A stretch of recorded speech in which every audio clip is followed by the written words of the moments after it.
Hi, a quick tutorial to those who don't understand English.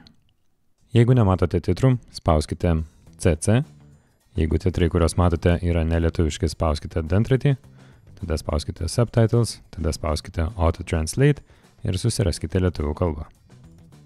Štai, viskas.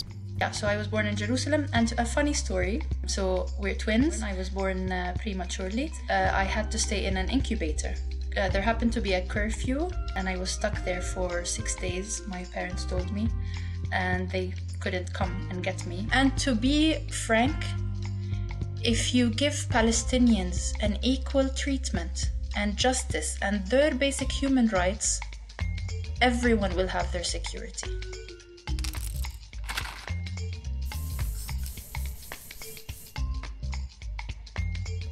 Hi again, welcome to ChatGPT. You may have seen my recent interview with Qasem Ali, who left Gaza just some weeks ago. If you haven't, you should really check it out. It should be there. I got to know about Qasem from today's guest, Majd Hajjaj, who is a social and cultural activist from Ramallah in the occupied West Bank. We mostly spoke about her and other Palestinians' daily life under occupation, about restrictions of movement, about imprisonment, danger of violence, settlements, what actually are the settlements, and also some aspects of particularly being a woman under occupation. We even allowed ourselves to dream, even if just a little bit, of how things could be. I spoke with Majd on the 9th of November, so certain details are already obsolete in this fast-paced horror. I would also like to thank our common colleague who got me in touch with Majd. Unfortunately, I cannot mention their name. So, I hope you'll find this conversation interesting, informative, and maybe even enjoyable. The calmness of Majd is really contagious. See you.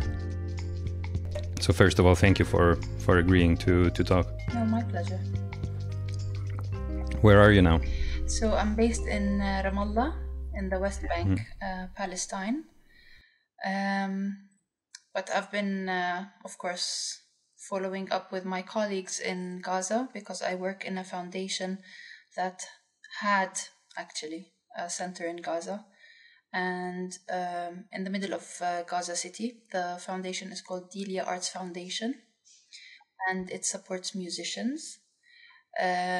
We have a cultural center in the middle of Gaza City, but we're worried that my colleagues in Gaza might go back and not find it, because the neighborhood where it's situated was very heavily bombarded. Mm-hmm. So, yeah. How are your colleagues? Do you know it? Not safe. Unfortunately, they are not safe. No one in Gaza is safe at this moment. I have 6 colleagues in Gaza. All of them used to live in Gaza City, and they all had to flee down to the south. So most of them are staying by friends or relatives. 2 of them had their houses completely demolished, and they're feeling like at risk of being decimated, really, at any moment. The houses of their friends or relatives they're staying at are crowded. Some houses have 40 people. All at the same time, children, women, men. They are not capable of getting the basic minimum of food supplies, clean water. They don't have clean, potable drinking water. No gas, barely any communication, barely any internet. So they're really struggling, and I don't know how they can stay strong even, or go through this for more than 34 days now. So it's really horrific. We try to stay in touch with them. Sometimes we get through to them, we reach them, and other times they just disappear, because it turns out they either don't have electricity to charge their phone batteries. They don't have internet connection. Many times internet or Gaza was in complete blackout, that you couldn't reach anyone, even people on the ground there wanting to check on their families. they wouldn't be able to reach them. Even if a bombardment happens and a house is completely demolished and people are under the rubble, the neighbors would want to call the ambulances and they would not be able to call anyone because there's simply no connection, no possibility for communication. So it's definitely not easy, and we're just trying to talk to our partners, to any organizations we have access to and partnerships with all over the world. And we're trying to amplify the voices of my colleagues in Gaza, of the musicians also we have been working with, just in order to try and do anything to end this. This has to stop. Yeah. Okay, we took off already into probably the well, it's the most relevant now, and it's the most important issue at the moment. But okay, let's go back a bit. No problem. Tell me where you want to go. Tell me more about yourself. Sure. Were you born in Ramallah, and did you grow up there? Yeah. So I was born in. By the way, I was not born in Ramallah. I was born in Jerusalem. In a hospital in Jerusalem with my twin sister. So I have a twin. Oh. And we were born actually 40 days after the beginning of the first Intifada, the Palestinian uprising. The situation was difficult back then. I was born in a hospital in Jerusalem, but my family has always lived in Ramallah.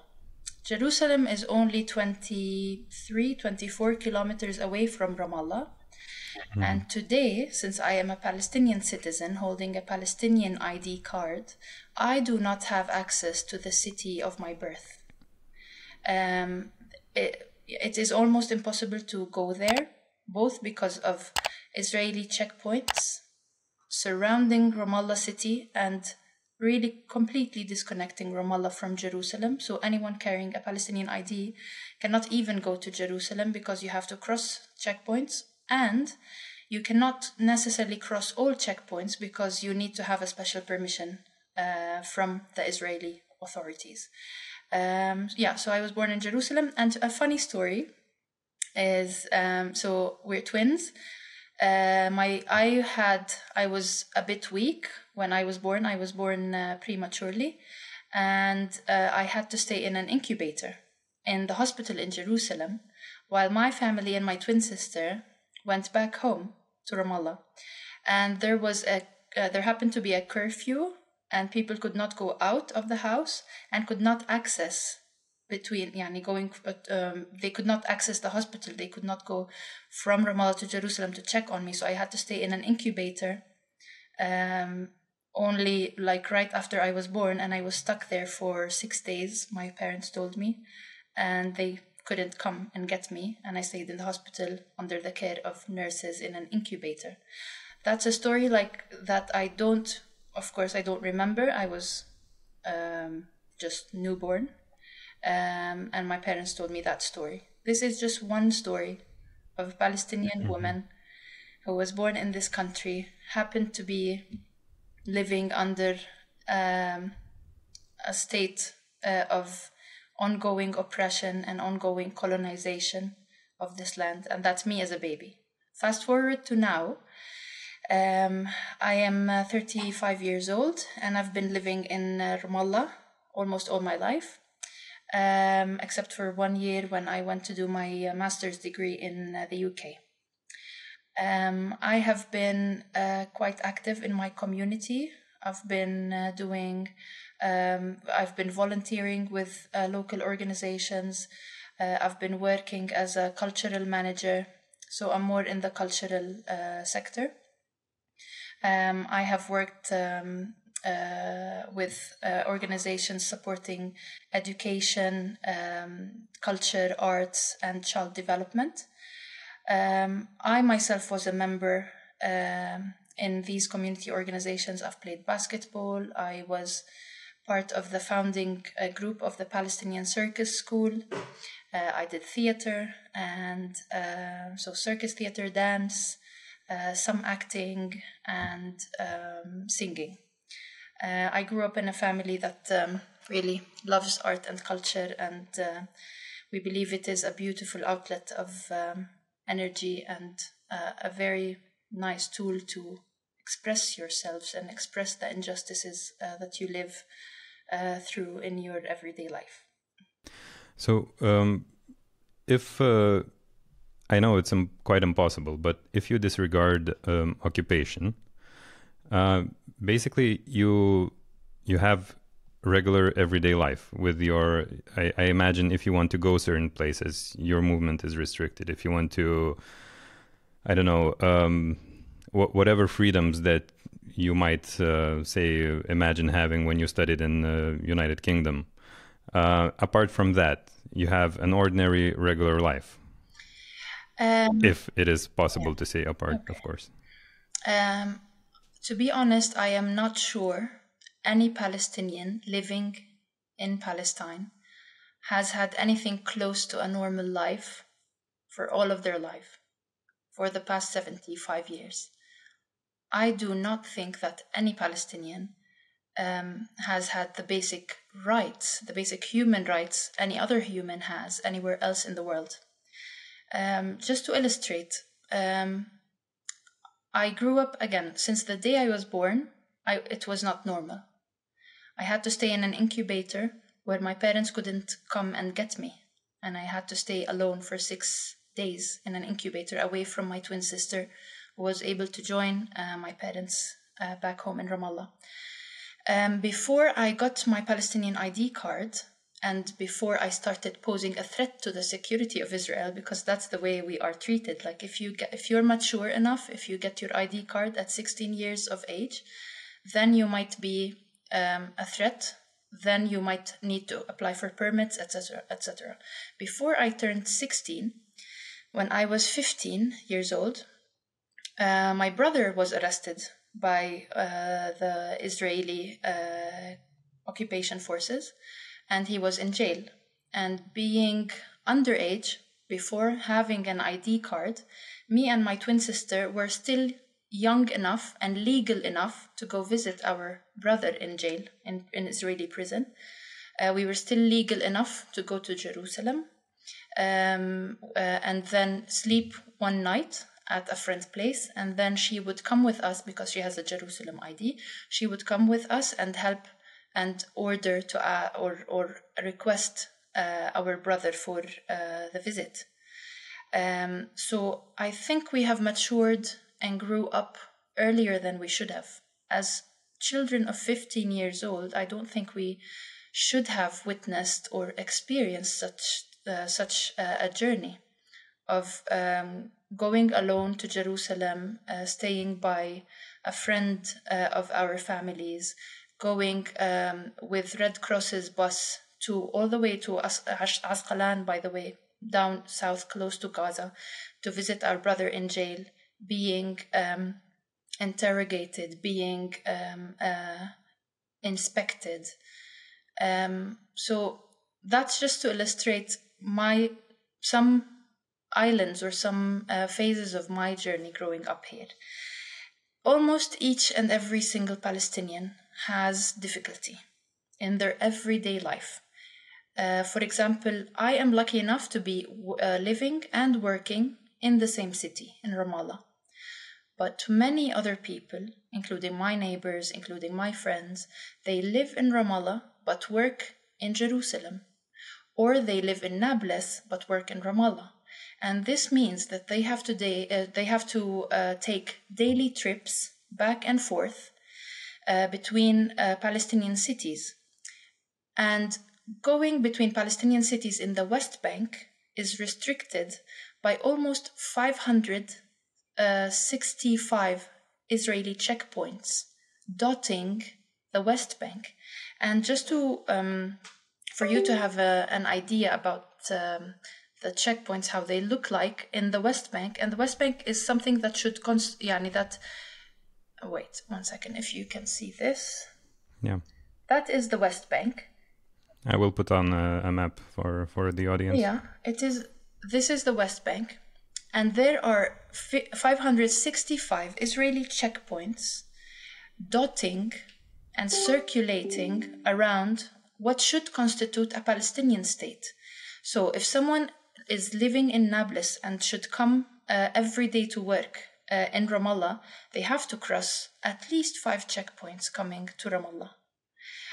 Someone living in Ramallah going to Jerusalem, they have to also cross checkpoints. And when I say they have to cross checkpoints, it means an additional 2-hour wait on the way there and on the way back.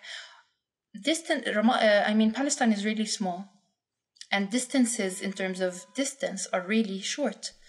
But distances in terms of access are hugely long, because you wait at checkpoints in an unjustified amount of traffic, just because the Israelis have to check your ID and your car, sometimes open the trunk of your car every single day. So this amount of suppression on a daily basis, these are just a few examples of how Palestinians have nothing close to a normal, regular life. Mm-hmm. In the day-to-day, even reaching your school, which used to be just across the street, now there is a separation wall, an apartheid wall, in the middle of the street, blocking someone's house from their school right opposite. And people have to do a huge day tour to get to their schools, if at all possible. Children have to go through these journeys every single day. Parents can barely provide for their families. Most importantly, they can barely provide safety. They can barely provide certainty for their children on an everyday basis. And there are, other than the checkpoints, also in the West Bank, a piece of land that should constitute, together with Gaza, a Palestinian state. In addition to checkpoints, there are 440 Israeli colonies, Israeli settlements, that have been expanding over the past 75 years, expanding massively. These Israeli settlements are deemed illegal by the UN resolution number 2334. They are illegal, they shouldn't be there. And this, it means having checkpoints, settlements, and the segregation wall. It only makes the thought of having a continuous Palestinian land that can constitute any type of state, it makes it impossible, because it only means that Palestinian villages and cities are completely scattered, completely fragmented, inaccessible, and we just live in small dots, small islands, disconnected from each other, not having access. I live in Ramallah, but my parents come from a village close to Ramallah, which is only at 27 kilometers away. At this moment, I cannot go. So I cannot go visit my aunts and my relatives. We cannot, at this moment, go and pick our olive trees. It is the olive harvesting season at this moment, and we have to do much longer detours because there are more checkpoints and more violence on the streets, more violence and more armed settlers, as a decision from the Israeli government to arm and give weapons to the settlers. So we wouldn't risk our lives going on the streets at this moment, so we cannot even reach our olive trees. Some people who have been picking their olives have been exposed to shooting by settlers, and only last week at least 2 people were shot dead by Israeli settlers. We live in a piece of land that feels more and more like ghettos, like separate from each other. We live under an apartheid regime, and literally when I say apartheid, I mean it, because some streets only Palestinians can use them. Other streets only Israelis and settlers can use them, even in the West Bank. We live in certain conditions where we do not even have control over the roads going from a city to another or a village to another. We don't have the authority to control the roads, nor to control the water. Yani basic things. Just to give you an example, in the West Bank, the amount of water given to an Israeli settlement per person, per individual, is 8 times the amount of water available to a Palestinian in Palestinian cities and villages. And the water is supplied and controlled by Israel. By the completely, yeah. Mm-hmm. So it's kind of so you asked me if we have a normal life. These are just a few examples. Every Palestinian has difficulty or challenges living in Palestine. Just to say it simply, we live under an apartheid regime. We live under a colonizing power that keeps using and keeps misinforming the world and keeps selling PR excuses that they want peace or a two-state solution, etc. And these are literally just PR covers. They own the media. But under this cover, they keep making our lives impossible, day in, day out. We have no control over the roads we use, over the water we consume. Every Palestinian definitely has had a family member either killed or imprisoned, or they have difficulty of movement, of traveling between cities, reaching their workplace, reaching their schools. So this is just at a glimpse our everyday life in the West Bank. In Gaza, of course, it's even more complicated. Inside Gaza, of course, the settler colony of Israel would sell it as we freed Gaza, we left the settlements in Gaza, but Gaza has been under complete blockade, under a choking siege for almost 17 years now. They completely control and monitor everyone who goes in and out of Gaza. They're under complete siege by air, land, and sea. And to me, this situation just, especially at this time, makes it sound as a concentration camp, as an extermination camp, where you choke people in a certain you squeeze people in a small piece of land, very highly and densely populated area. You deprive them of basics, of food, water, fuel, medicine, and you keep dictating where they go, where it is safe for them and where it is not, even though it's safe. It's not safe anywhere in Gaza at this moment. And you use the excuse of wanting to defend yourself, and you just carpet bomb this place. You bomb schools, hospitals, houses, bakeries, even water tanks. So it is really about the continuation of the Israeli Zionist project of ethnic cleansing of Palestinians. If you are still here, please consider supporting us. GPB is funded exclusively by our patrons, and it is quite tiring to work for peanuts. If you also work for peanuts, support by subscribing, liking, and sharing the videos. Thank you. So what would you say for someone who would argue with you that it is all the checkpoints, all the walls, the fences, the blockade on Gaza, all of these things are related to the security? Meaning that for Israel to be safe, they need to do this. And, West Bank is one story now, in Gaza you have Hamas.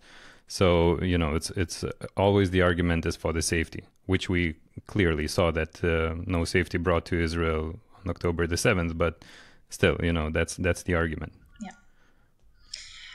Yeah. I would start by giving you an example. If you live in your house, and someone came in by force and forced you to leave your house. They just open the door and they tell you, get out. We're taking this house. And then you would stay on the street, on the pavement of the house, and this new heavily armed person comes in and breaks into your house and claims it's theirs. And then you start you start asking them to get your things, your clothes, your food supplies, your water from the water tank which you built on top of your house. And then they tell you, no, you can't. And then you try to take it by force. You start throwing stones and rocks at them. And they tell you, no, you pose a threat to my security, then I'm going to get rid of you in another way.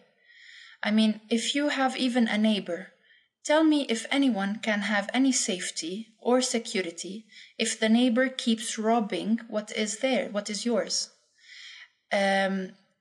The security of Israel, I mean, we can't start by the security of Israel. We have to see things in context. Palestine has had people living before 1948. In 1948, or before that, let's start even farther back in time. The Jewish people have been under atrocities by Nazi Germany, and they have been exterminated in the Holocaust. And many Jews have been fleeing to Palestine, and Palestinians opened their homes to them. They welcomed them. Palestine was a place that had Muslims, Christians, and Jews living next to each other.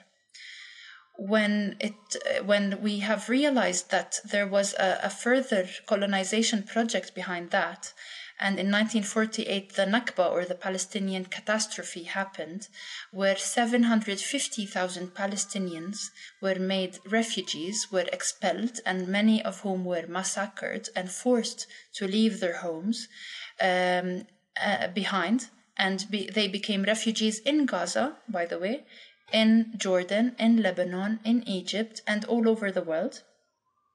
And then Jewish people born anywhere else in the world could simply come anytime they want and take over a Palestinian house that belonged to a Palestinian person who is now a refugee in another country and cannot access it and cannot go back to their country, to their house, while it is being currently occupied by a Jewish coming from Poland or Ukraine or anywhere else in the world.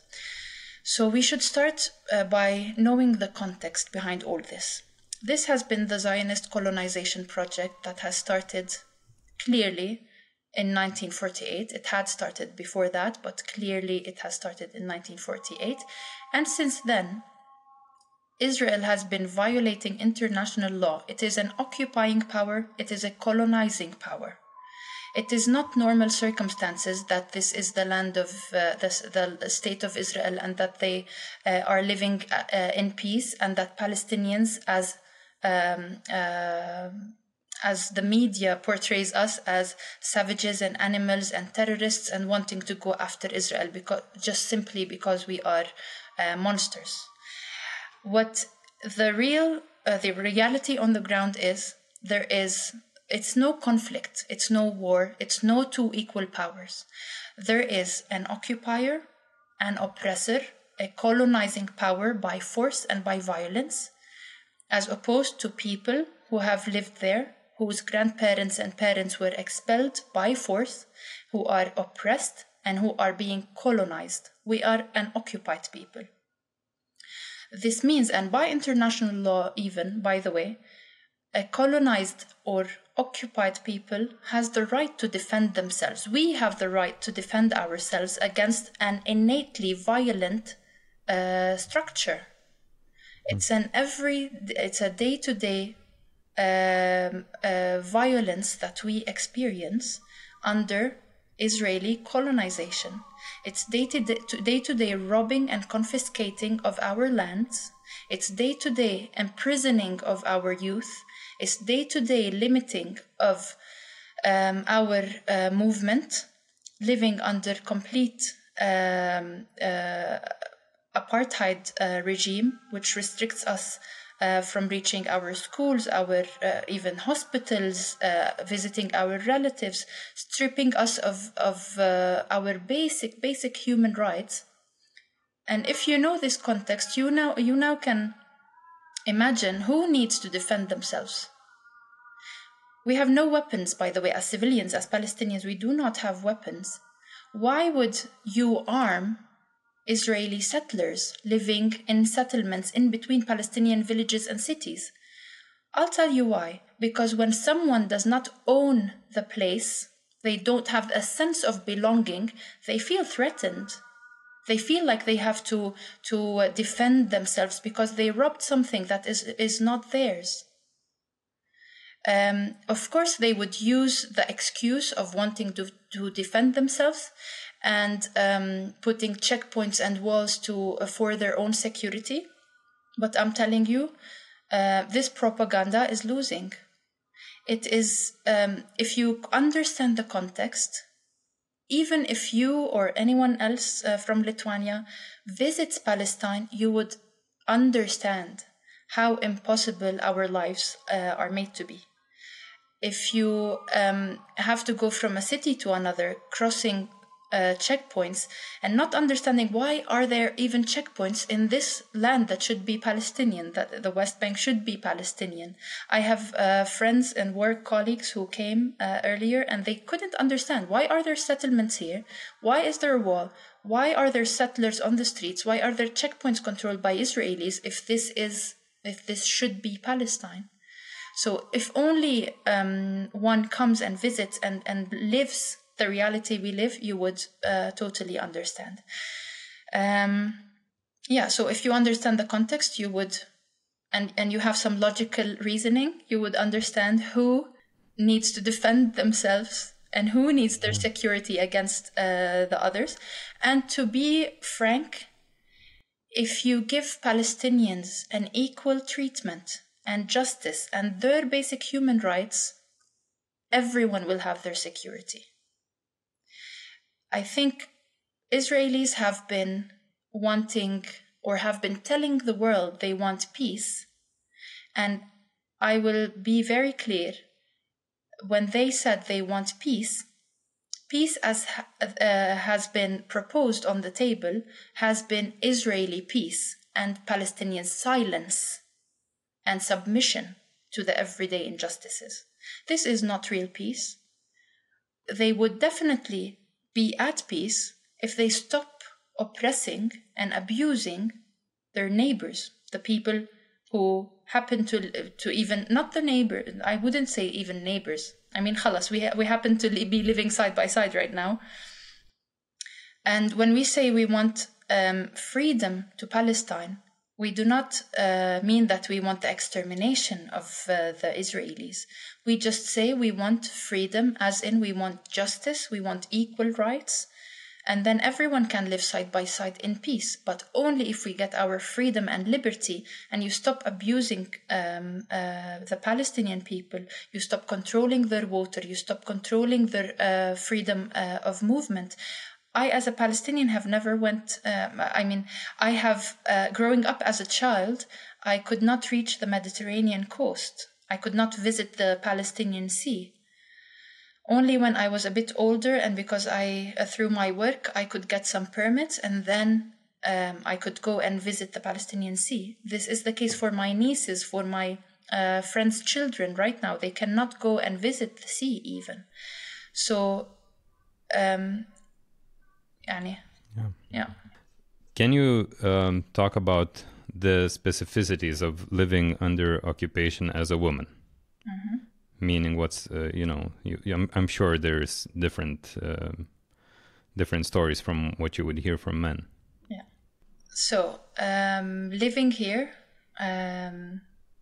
as a woman, I would relate and understand my friends and my mom's and my sister's struggle because they have children. I do not have children yet, but I know the situation is by far much more challenging for mothers, especially for mothers. who have to live under Israeli occupation for many reasons. We have heard many stories of pregnant women in the first Intifada in the 1987 and in the second Intifada in year 2000. Pregnant women who needed care or who were at their due date and they needed to deliver their babies, and having to go from their village to the nearest hospital and having to cross checkpoints at very turbulent and difficult times in the beginning and second intifadas. These women and many of them actually have had to give birth at the Israeli or at the checkpoint, waiting in the car. They gave birth even before reaching the hospital. Or at times it was impossible for them to reach hospitals even, and they had to have their babies delivered at home. These mothers who are in urgent need for medical care. So these are some of the stories I have heard growing up. Being possibly a mother in the future, I fear even, I dread the thought of having a baby here in Palestine. And I understand my friends' fears of the future, the ones who have children, especially my girlfriends. It's part of the conversation of every day. If this place is safe enough for our children, if they can have a fair or even a hopeful future at all, is it feasible staying in this country? Shall we start looking for other options to have a better future for our children? And the woman's role in providing care and nurturing for their children is very pivotal in every house all over the world. But living under constant anxiety, being worried even for their husbands if they can make it safely back from their workplace, crossing a checkpoint, it doubles and it amplifies the challenges women face in Palestine. In the past days already, there are also women and female prisoners in Israeli prisons. And when anything happens, when Palestinians are fighting back, then collective punishment measures happen, including to female prisoners. And especially when a woman has her period inside the prison, they can treat you in a very humiliating way. You wouldn't have access to even sanitary pads. You wouldn't be allowed to have showers. And recently, there has been testimonies through lawyers from female Palestinian prisoners that they have been humiliated, tortured, and they have been threatened of being raped and of even raping their daughters, and having no filters over anything, putting more and more female prisoners, even with male prisoners, in small prison cells, suppressing really collective punishment over civilians and over Palestinian people all over, including in Israeli jails. Further administrative detention. And administrative detention means when you are held in prison without any accusation and you can stay there. It used to be, I think, for 6 months, and now this period is even extended for more. And this administrative detention can be renewed for years. And especially, so something that in the Western countries is 24 or at most 48 hours. Exactly, right? yeah. Here I think it used to be 3 months and then it was 6 months. And when the 6 months are over, I should check my information, how long it is. But I know it has extended and for longer, and it can go to a year or 2 years without any accusation, without trial.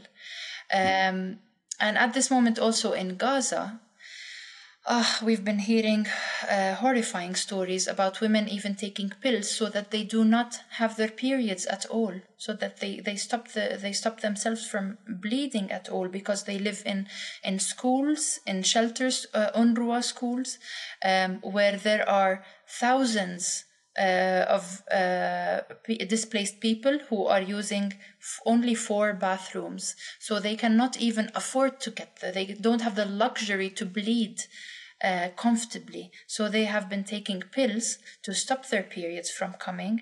They don't even have sanitary pads, they don't even have water to shower.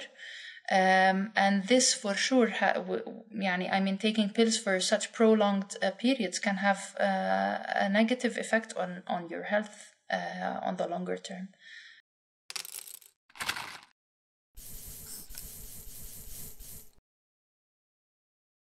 Let's go back a bit. You mentioned settlements again. You previously spoke about settlements dotting all over West Bank. I think some people in the audience do not get the sense what having a settlement means. I mean, if you would, if you don't know the situation on the ground, you would think that so there are some houses that Jews live in, and you live, not in those houses, but around them. Yeah. But so tell more about what building a settlement entails, and then about the securitization of it, and what it means for Palestinians living around it. Yeah. So as I mentioned, there are 440 colonies or settlements in the West Bank, really dotted in between Palestinian villages and cities. A settlement can start by some settlers putting a few caravans, just a few containers or caravans, on the top of a hill. Then putting a water tank and putting the Israeli flag. Out of a sudden, you would see, it is a phenomenon, right? You would see on the hill right opposite to you, suddenly there are a few containers or a few tents or a few caravans, a water tank, and an Israeli flag. That's the way I have witnessed some settlements start being. Whose land legally is it? Legally, not. Legally, it can either be Palestinian owned land, but that according to the Oslo Accords, there are 3 categories of land. They are A, B, and C. Zone A is only controlled and solely controlled by, or should be controlled by, the Palestinian Authority. Area C is completely controlled by the Israelis. Area B is debatable. But land ownership, in terms of land ownership by Palestinians can own in Zone A and Zone B.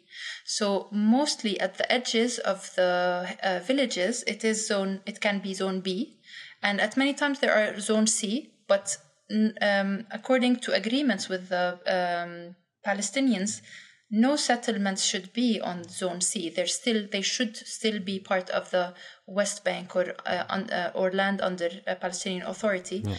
So even if it is controlled by Israel, according to the agreement, they should not build anything. Yes, they should not come. They're almost buffer zones. Mm-hmm. They should keep some distance between where they set their settlements and where Palestinian land is.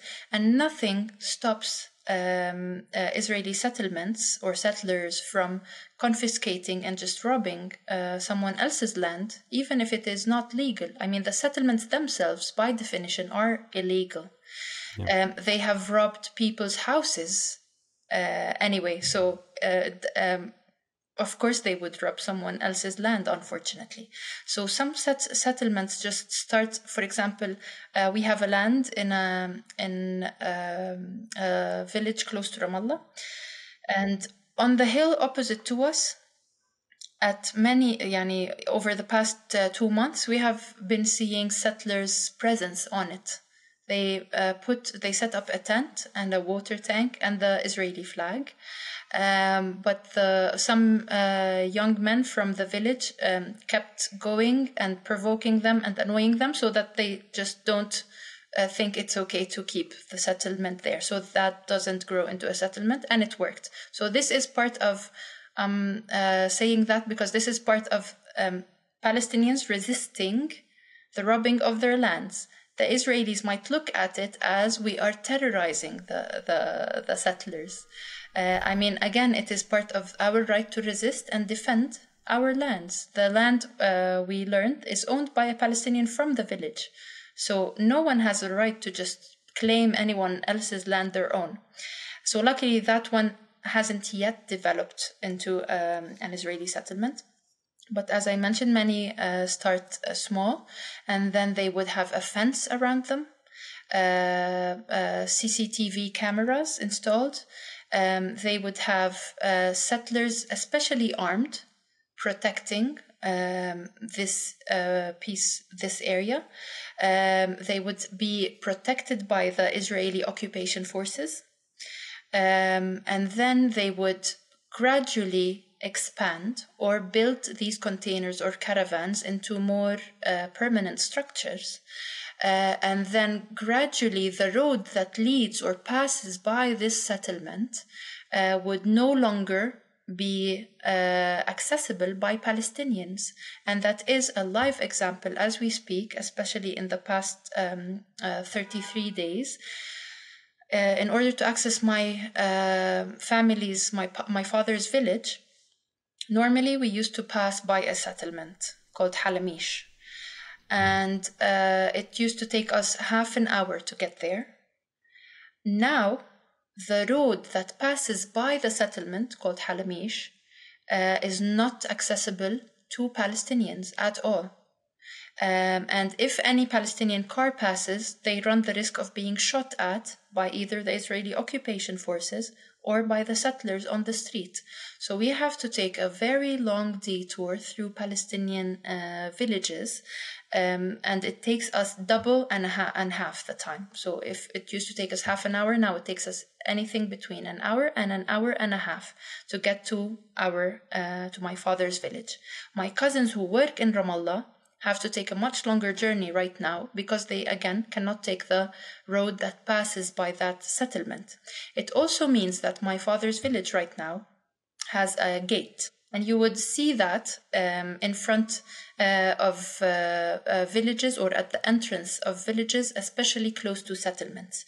They have a yellow gate that they can open and close anytime they wish. They make a prison out of the village. Anytime they want, there is a checkpoint and a gate. Anytime they want, they can open this gate and let people move around. And anytime they want, they can completely close the gate and let nobody out.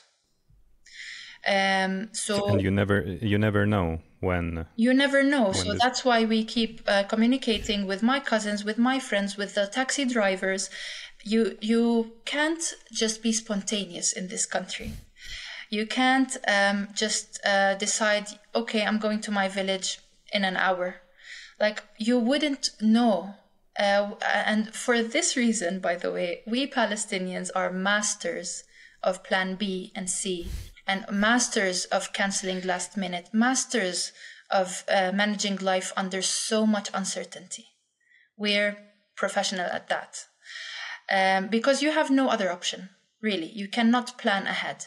If you want to go somewhere, and just to tell you one funny story. I am married, but I was engaged 4 years ago. And going from my city, Ramallah, to my village, to the venue where this party was taking place, I was driving with my best friend. And there was a checkpoint, so I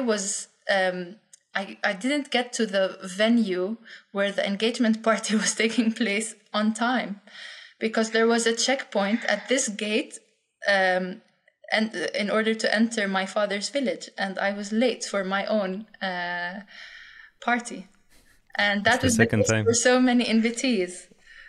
It's the second time you say I'll tell you the funny story, and first time the funny story was about you in the incubator without your parents around. I know. And now the funny story is about not being able to get to your. You have to laugh about it. You have to approach it that it's ironic. It is so sad. It is so unfair. But I say it's funny. Just try to lighten my heart about these stories, because it's almost impossible to go about your life normally. So again, settlements, it also means that the settlement expands anytime, like cancer. Many people, it's the metaphor of the Israeli colonies or settlements are just like cancer cells. They keep expanding and growing, and there is no way you can stop them. And a settlement can have all the amount of water. As I said, it's almost the portion of water for a settler is 8 times higher than that available for a Palestinian living in a village. So they can have an abundance of water for their even swimming pools. Even we do not know Palestinian regular normal middle class Palestinian would even have a swimming pool, because you do not know if you can even afford the water for it. So yeah, it means complete control, blocking yourself and making what's the word? A castle, or like a very, very fortress. Embankment, yeah, fortress. You make a fortress around yourself, because you built a settlement over someone else's land. So you make a fortress of security, of keeping weapons, of controlling even the road so that no one comes close to you. So you kind of, build a fortress around yourself and completely block Palestinian indigenous native people from accessing their own land for olive picking, or their grandma's house in the village next to you. I thought of when you said that you're masters at Plan B and C, and you have to do all this coordinating. I thought that it's exactly opposite of how people in free countries and in democracies live now with the technology. Because before, when we had no mobile phones and you had to meet somewhere, you would ring, on the regular phone, or you would, agree today that in 3 days you meet at certain hours somewhere, and you had to do that. Now you don't do any of that. I mean, it's completely opposite. You don't do any of that, because if it's transportation is working, everything is fine. You have, the roads are open, and you have a mobile phone which you can, just contact someone and change the plans, and it doesn't matter. And it's even exactly, even when I said we're masters of uncertainty, it is not as easily said. It's easily said than done, because working in the cultural sector in Palestine, I can think of a few festivals. I've also been part of organizing committee for some festivals, including the Ramallah Contemporary Dance Festival. I also, working in music, I am following music festivals that also take place. There is one music festival that should have taken place in the beginning of this year. And it had international music bands coming to Palestine. And the organization set up everything, all logistics, and coordinated with all music bands that should have come. And if I'm not mistaken, it was a massacre on Jenin. So like right before the opening day of the festival. And the music bands, some of them have already arrived. And the opening of the festival had to be cancelled. You have no option.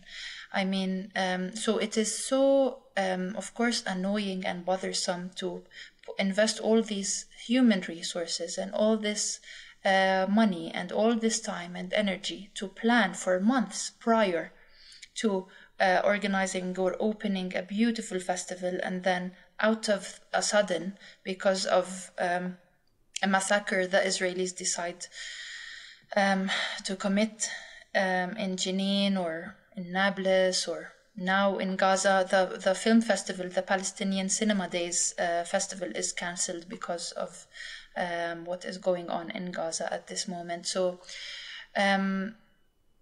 again, it is easily, I would say we're masters of uncertainty, but I ache, and I am so sorry for the amount of hope some people have, or invest, or energy they invest in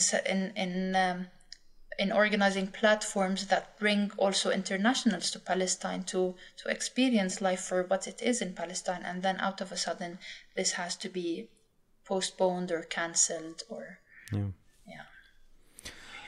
So did you notice how life changed after the current Israeli government came into power? Just for clarifying, the current government, which is widely considered as the most right-wing, the most, openly racist and horrible. I mean, yeah. Put it this way. Yeah. So I think the Zionist project and the approach has always been the same since the establishment of the State of Israel, since the beginning of the colonization of Palestine. It has been the same project.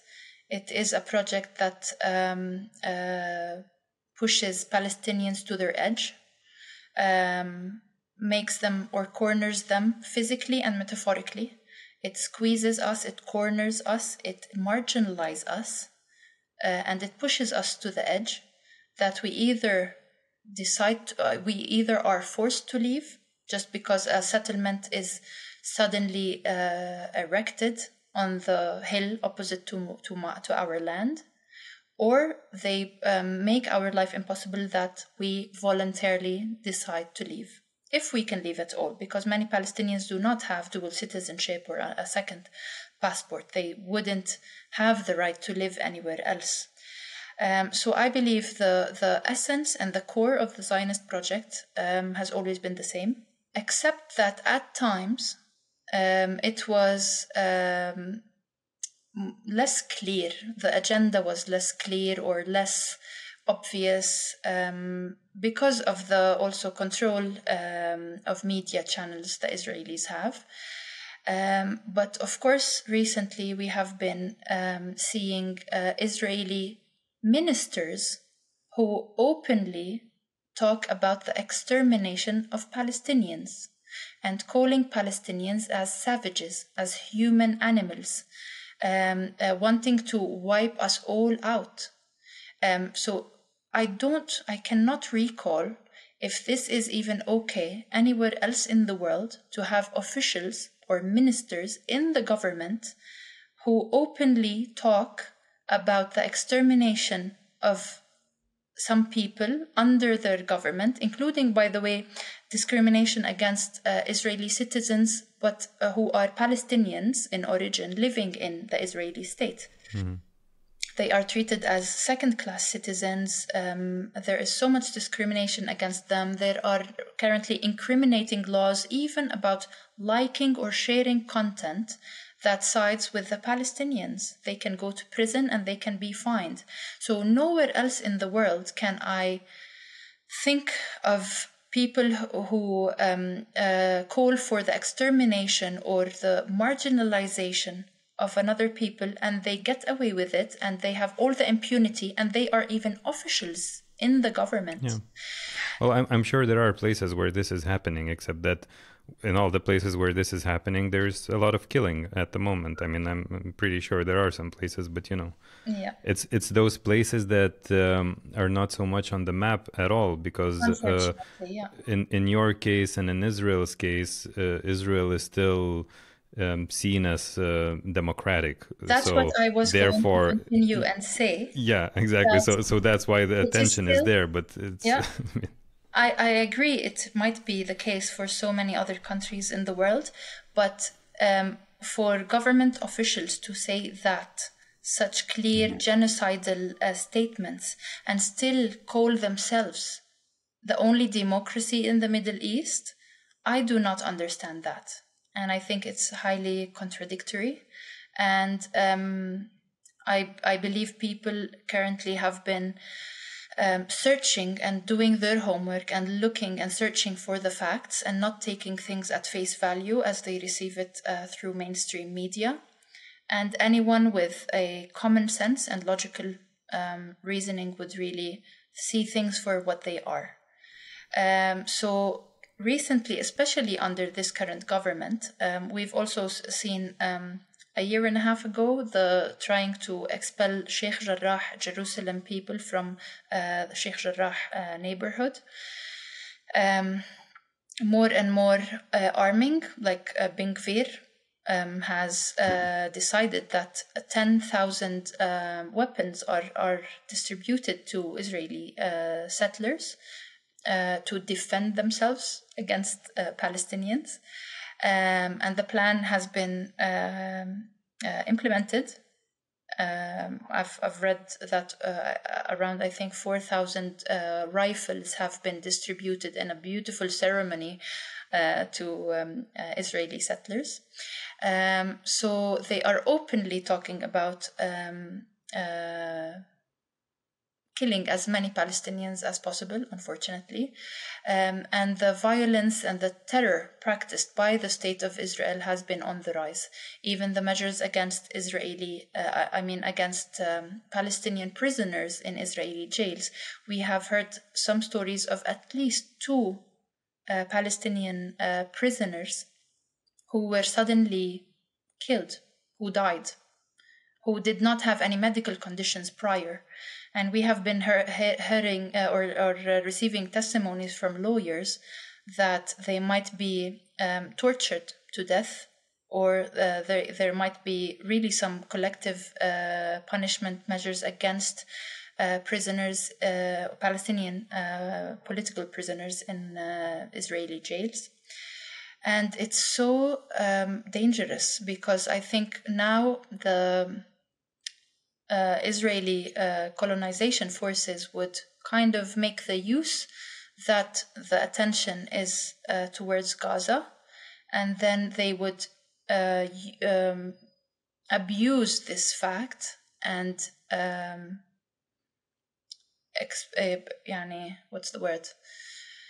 put more pressure and practice more violence to Palestinians in the West Bank, which has already been the case.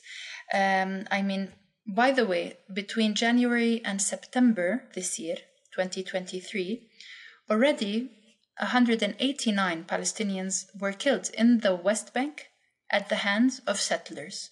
So before this all started, between just in 9 months, 189. But since the 7th of October until today, at least 140, just in these 34 days, 140 Palestinians have been killed, either by Israeli forces or by Israeli settlers, which tells you how much the violence has been on the rise. And there's no Hamas in the West Bank. No. Yeah, it's interesting that, if...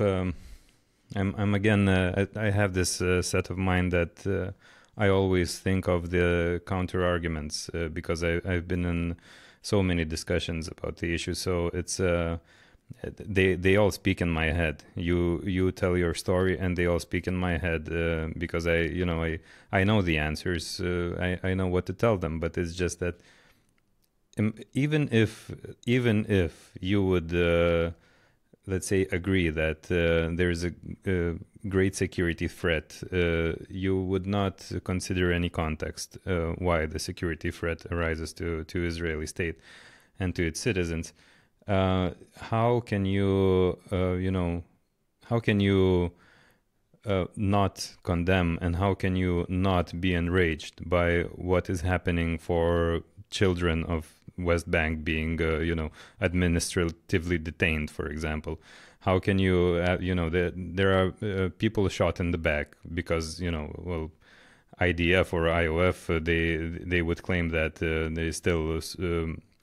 they still pose some kind of threat lying on the ground, or all of these stories, which I'm sure know thousands, and I maybe know hundreds. I mean, and still, Israel is a great partner for so many Western democracies and all of that. Yeah, so it's crazy. I mean, even if you forget all that side, I mean, it's just lunacy.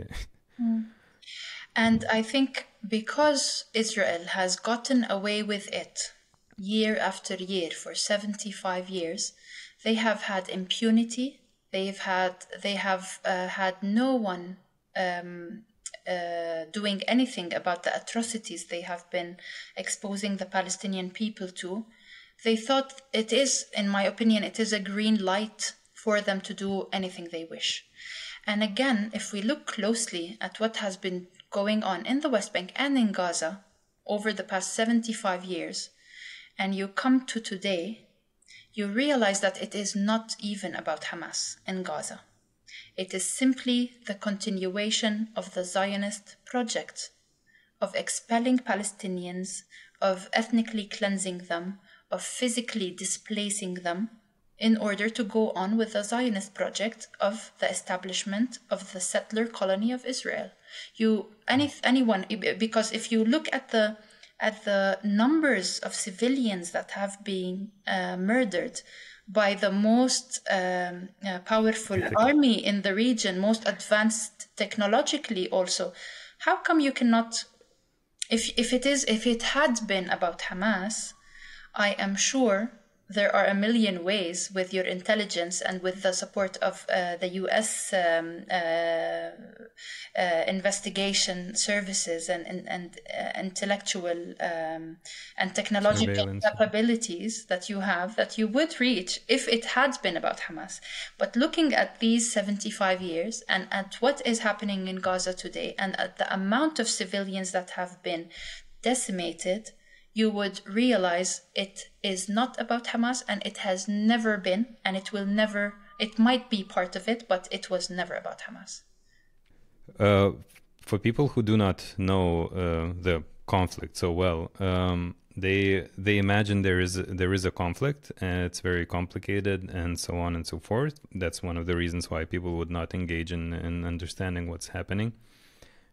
But then I proposed, this is something that it's not my idea. It's things that were probably firstly written by these new Israeli scholars like Ilan Pape and Benny Morris back in 70s and 80s, right? So if you think of the project as colonial settler project, it becomes very clear in so many ways. So it's not a conflict between two people. It's think of United States, think of Australia, think of Southern American countries, think of Canada, or wherever. This is the project of coming in, settling, and either killing or driving out the local population. Simple. And that's as simple as that. So it becomes very clear if you see it that way. Mm-hmm. It might not be the case. I mean, I cannot make it 100% case that this is the case and this is the way all the Israeli governments, all the founders imagined Israel will be. I'm sure there were people who were imagining it in different ways, imagining living it, together with or having two states with Palestinians. There were people, I'm sure. And yet, when you look at the way things are, whenever Palestinians are about to agree among themselves, all the parties come together, it becomes a threat to Israel because, you really don't want to have Palestinians who are united in all the political and military terms, let's say, whatever the power that they might have, right? So each time anything came closer to certain, like some kind of agreement, it was really inconvenient because then you could not finish the colonial settler project, right? So what do you think will happen now? You mentioned, by the way, about all the settlements, and you said that it's hardly imaginable to have a Palestinian state because it won't be contiguous and because of all the settlements. That's one issue. Another issue is what's happening now in Gaza.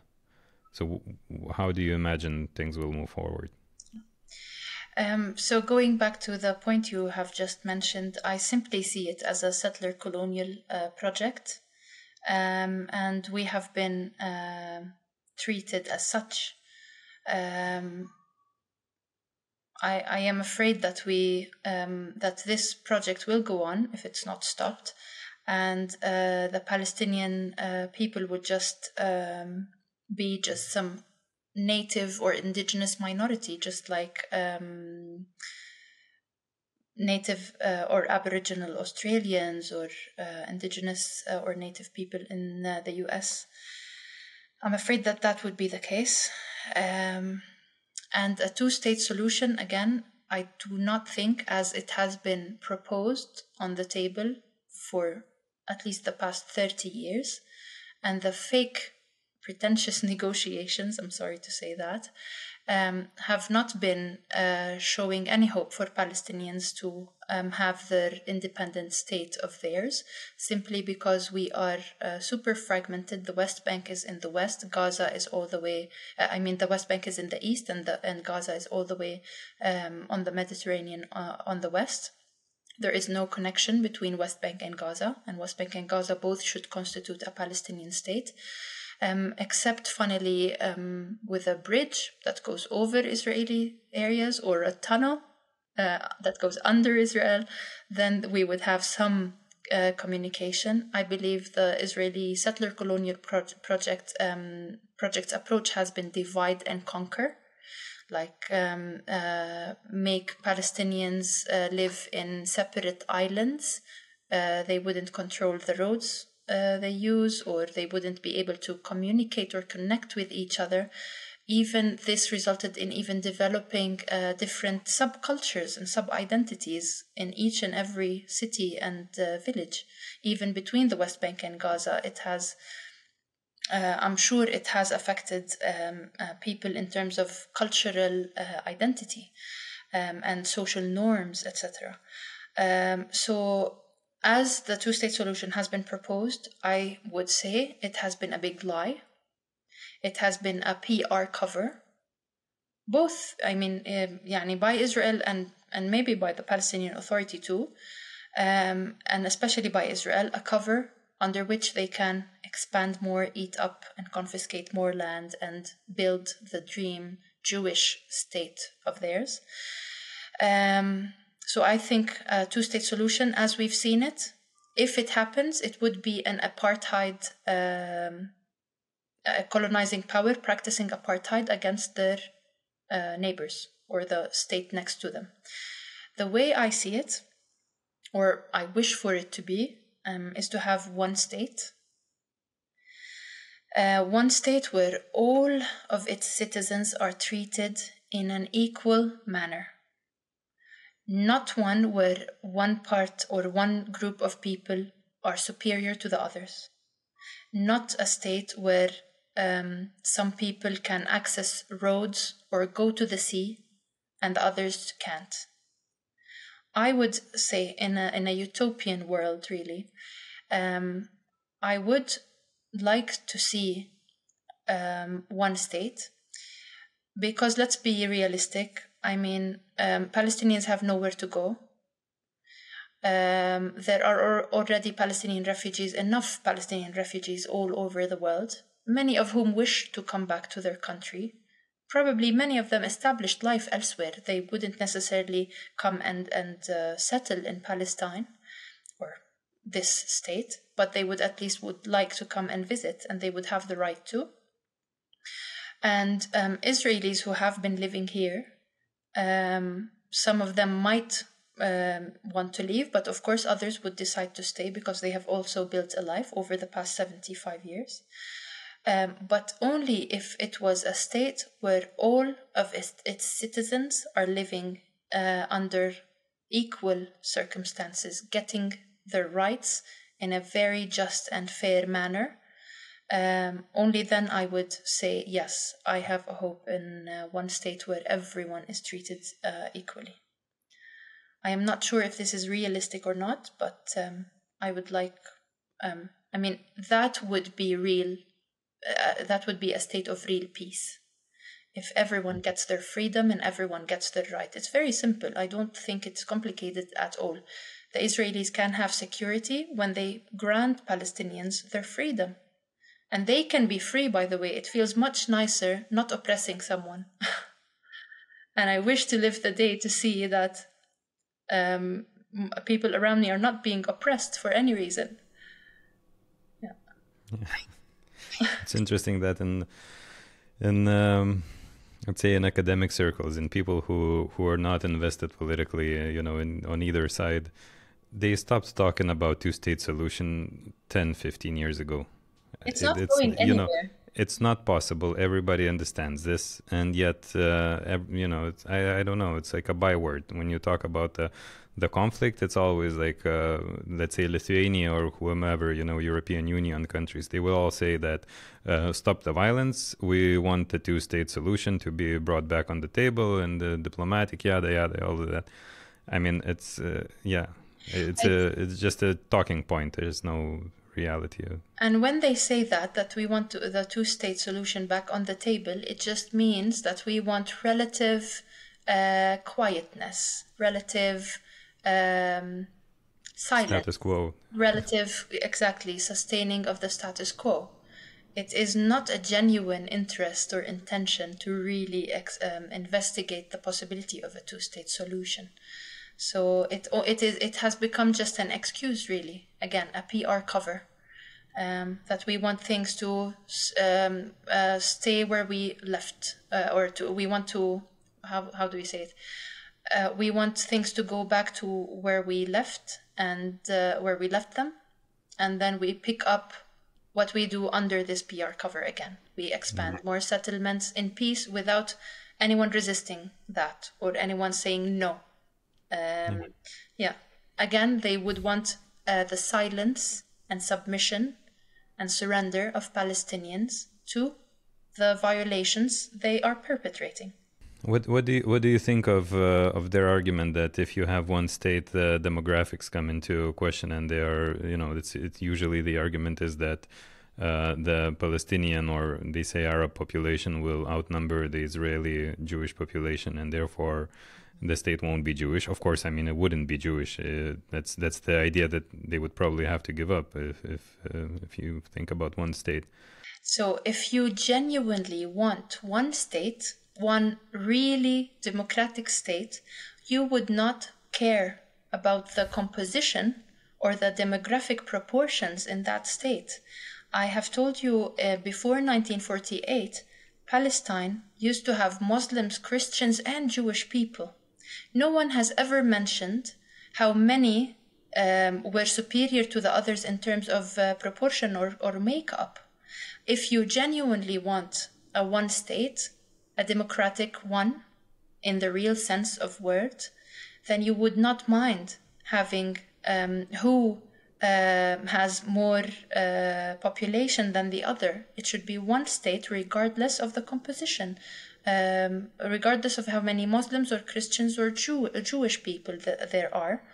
Then you should not want it to be solely a Jewish state either. If you are genuine about this interest, you would treat everyone as a human being, regardless of their ethnicity or their religion. Yeah, I think there's underlying racism here. I mean, because if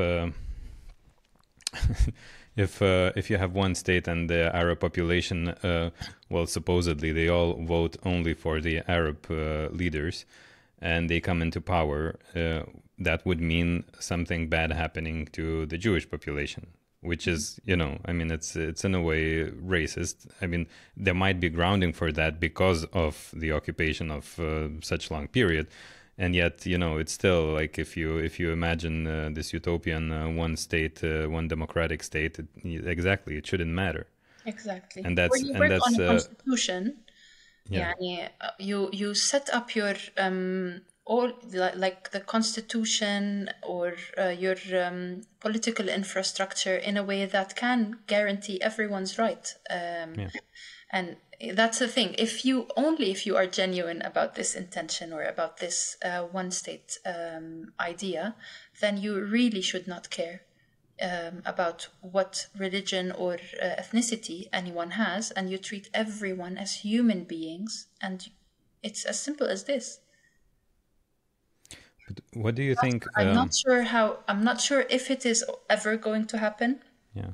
But really, again, as we said, it's in a utopian world. I would like to see it as such. How do you think? Okay, let's imagine this utopia. What would it take? What kind of healing mechanism would it take? If you imagine this utopian state where people come together, I'm sure there has to be a lot of healing happening. I mean, it's because the hate is really real now on both sides. I mean, just like you said, I believe, yes, there has been so much oppression and suppression for people on both sides, to be honest. I mean, when we started this conversation, I mentioned the Holocaust. It was atrocious what the Jewish people had to go through. But especially you guys, if you have had experienced so much such an ugly genocide practiced against you, if you are human enough, you would just think twice before committing any human harm to any other people. And that is the position of so many Jewish people around the world, especially we know the Naturi Karta and Jewish people for Palestine, Jewish Voice for Palestine. Like they realize that being Jewish and having experienced the Holocaust, we just should not practice the same thing against other people. And we cannot establish a state, a democratic state based off of religion anyway. It's not democratic anymore by definition anyway. So there is a lot of healing to be done, of course. I don't have the answers to this at this moment. Of course, we need to maybe massive healing circles or... I really don't know. I can't. Yeah, it's not that we are supposed to have all the answers here. Yeah, no, I agree. It is about also talking and voicing and making sure you're in a safe place. You won't be incriminated for saying what you feel, and for venting out the trauma you've been exposed to. Safety has to be ensured. No incriminating laws for saying and freely expressing yourself should be there. And I also thought about the history curriculum in schools that would be taught if one state solution comes to life. I don't have an answer to this because the pain is fresh. It's for Palestinians at this moment. I can't say it's post-traumatic stress. It is present trauma that is still ongoing and will keep going if we still keep being exterminated at the hands of an Israeli colonizing power. Before you deal with the trauma, you have to end it. You have to make it stop. And only then you can address it and you can heal from it. Yeah. What do you think will happen in Gaza? Obviously and unfortunately, it looks like people are being pushed to go down to the south. I'm afraid Gaza as we know it. By the way, I went to Gaza in 2015, 2017, and 2023, this year in February. I visited the Foundation's center there, Delia Arts Center in Gaza, and I met my colleagues. And I remember Gaza as such a beautiful city, and the whole Gaza Strip, so beautiful. I cried when I saw Palestinian or Arabic signs by the coast at the Mediterranean Sea in Gaza. I felt like it was my first time to go to the Palestinian Sea of Gaza. A beautiful city, beautiful streets, roads, the port, seeing fishermen fishing in the early morning and selling the fish they've gained in the morning, except that they cannot go far into the sea because they are limited to how many kilometers they can go in the sea to fish. Beautiful restaurants, cafes, beautiful people, very hopeful, very simple, very genuine. And I'm only afraid that I will never be able to go and see Gaza as I have seen it before. So many Palestinian blocks have been completely wiped out. It is not as blue and green and colorful as I have seen it in person.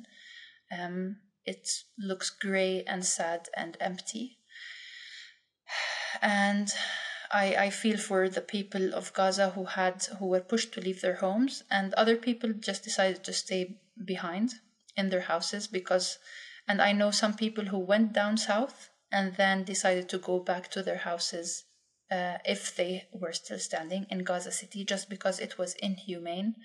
They didn't have a proper place to stay. And I know some people who had the house to which they fled to being bombed, even though the south should be safe, but nowhere is safe in Gaza.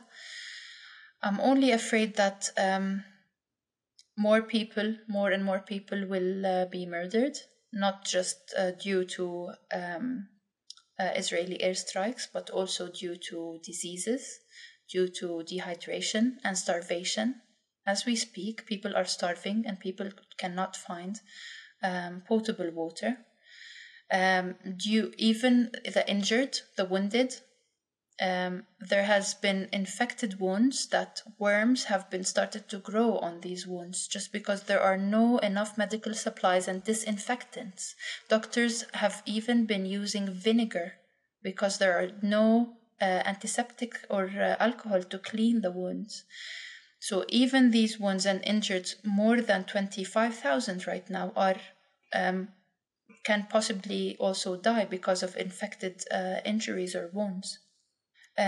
So I'm only afraid that more and more people would die and would be murdered. Ironically, we are witnessing it in real time, live, on our screens, on our mobile and TV and computer screens. And the Western colonial world is doing nothing to stop it, unfortunately. And it just makes me... On the contrary, it's supporting... Yeah. They are supporting it. They are treating Israel with all impunity and again giving them the green light, never holding them accountable for the innumerable amount of war crime after war crime Israel has been committing, and nothing is being done to stop it. On the contrary, they are complicit, and they even give weapons to Israel in airplanes, a huge amount of weapons arriving to Israel in airplanes, while simple basic aid in Gaza is barely being allowed in. Food. So just looking at how disproportionate this is, and not calling it a conflict anymore. There are no equal sides in this reality. Only when we compare how many airplanes, in the first week, 45 airplanes of weapons and armory has arrived from the USA to Israel, while the Palestinians were struggling for at least, I think, 10 days or 2 weeks before 20 trucks of aid, of food, medical supplies, and water were allowed in, not even fuel. And people in Gaza tell you, especially in the hospitals, there is no use for medical supplies only without having fuel. Everything runs on electricity, incubators of newborn babies. There have been babies born out of the wombs of martyred mothers. So a mother would be under the rubble in an airstrike. She would be already dead. They would pull her, if she's lucky, from under, if her baby is lucky, they would pull her after she has already died. They would perform a C-section on a dead mother and pull the baby out. Some babies have made it, others have not. Literally, some babies were born to dead mothers. So if no fuel enters Gaza, also it is a huge problem, but not even the basics are entering Gaza. So I'm afraid I conclude that democracy and humanity are two of the biggest lies ever told by the Western colonial world. I, as a Palestinian, will never ever believe that the USA or Western colonial Europe are democratic or human. They have been preaching the world about human rights just in media outlets, but on the real ground, they practice absolutely nothing of what they preach. And I would not believe a word now onwards. Western world is always concerned with human rights in the countries that they disagree with. Exactly. Exactly. So you don't hear about human rights in Saudi Arabia. When you preach, at least you need to practice what you preach. And in this case, we all know, the whole world already knows that the USA and the Western Europe are not really practicing what they preach. And I can't take them seriously anymore, to be honest. If you care about human lives of a certain group of people and you give it value, just like you have condemned Russia and defended the right of resistance of the Ukrainian people against Russia, just because they're Ukrainian, white, blonde, colored eyes, as opposed to Palestinian lives who are more brown, they don't look much like you do. If you care or give value to someone's life and not the other one's life based off of their ethnicity or color, then I can't take you seriously. And I'm sorry to tell you, you're such a hypocrite and you are nowhere near being human. When you move and condemn the attacks by Hamas on the 7th of October, even though we all know it didn't start there, you did not care about Palestinian lives who have been taken every day, day in, day out, of Palestinians martyred, killed at the hands of settlers and Israeli occupation forces every day since 1948 until today. You did not care much, except when some Israeli lives were lost, and I'm sorry for that. Only then you wanted to condemn Hamas and condemn violence and calling that it is not, that we are, or Hamas is terrorists.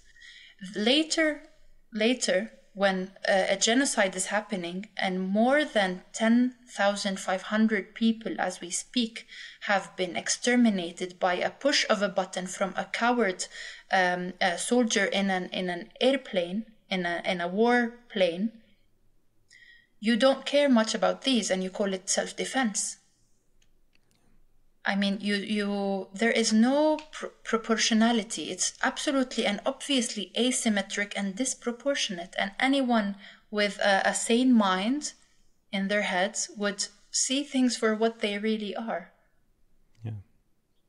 But you know what they're doing? You mentioned Ukraine and the comparison. You know what they're doing?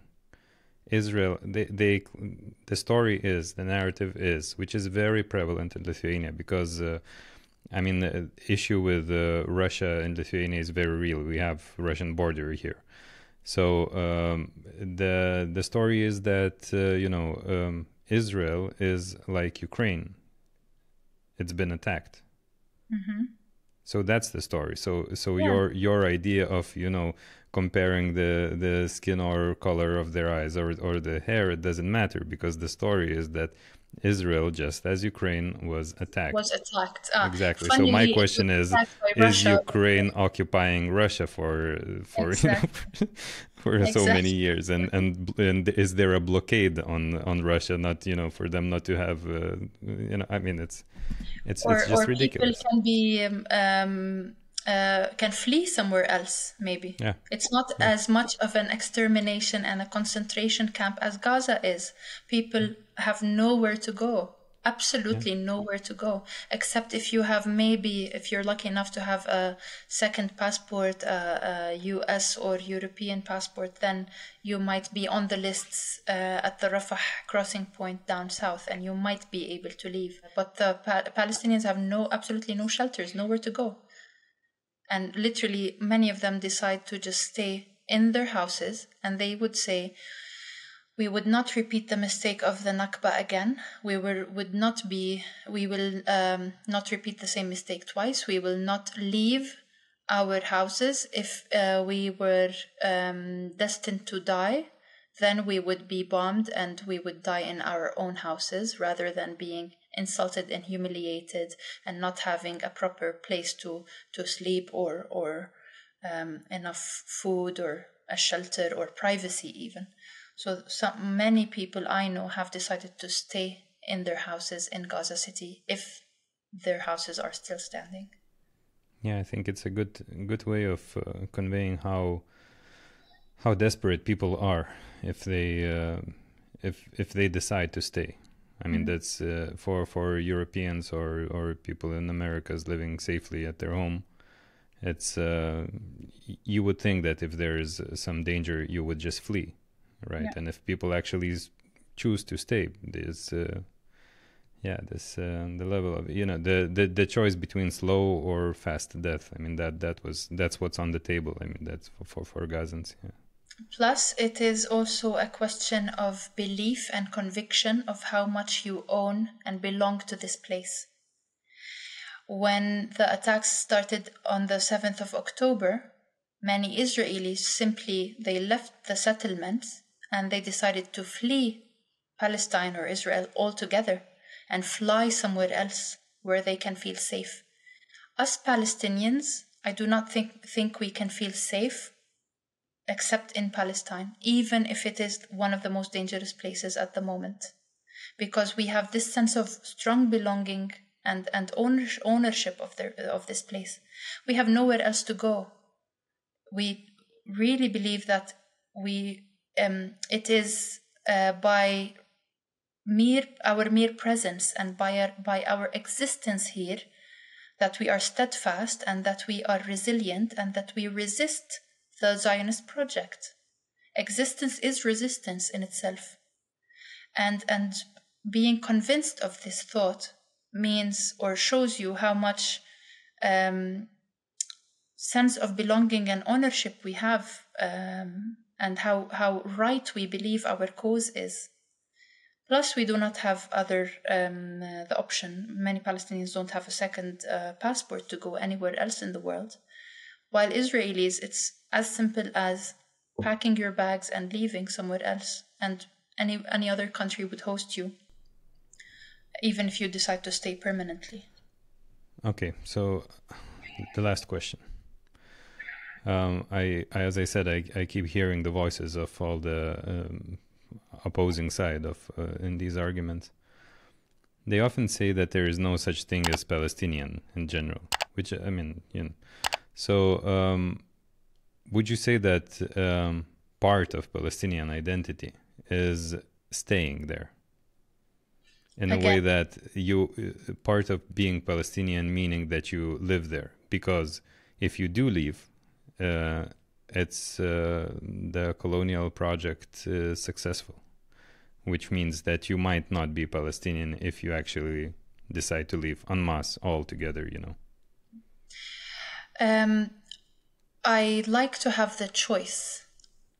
We all like to have the choice to live where we want to live, to go wherever we want to go, to visit the sea, to roam and move around freely in our country. We do not have that. And I have lived abroad for 1 year at least, and have seen what freedom of movement means. I like to have a choice. I would not like to be pushed to leave. I leave if I decide to go live somewhere else, just because, for example, again, as we mentioned, mothers and parents, some might decide to leave because they want a better future and a safer environment for their children. And I wouldn't judge them. I wouldn't say they're less Palestinian. My twin sister decided to leave, and she is based in Stockholm, in Sweden.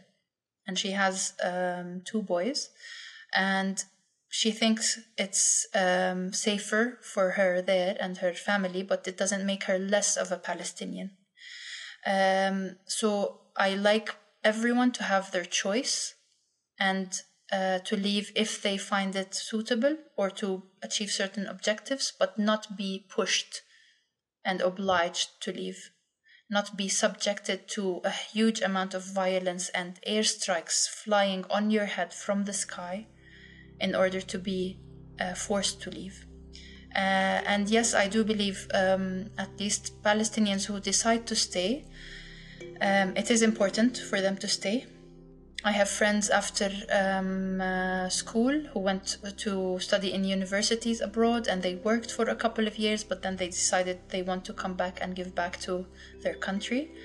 And others decided to stay abroad, but of course it doesn't make them less of Palestinians. On the contrary, they are representing Palestine abroad in communities and in environments that do not have much understanding. Many maybe have never even met a Palestinian. They know Palestinians through mainstream media, portrayed as terrorists and as less humane, as savages. So nothing makes any Palestinian less of a Palestinian based off of their choice or decision to stay or leave. But I do believe it is important to make sure we stay as long as we can. And I really just would like to have the choice to stay and leave whenever I decide, not whenever a settler colonial state pushes me to the edge that I have no option but leave. Thank you. Yeah, you're welcome.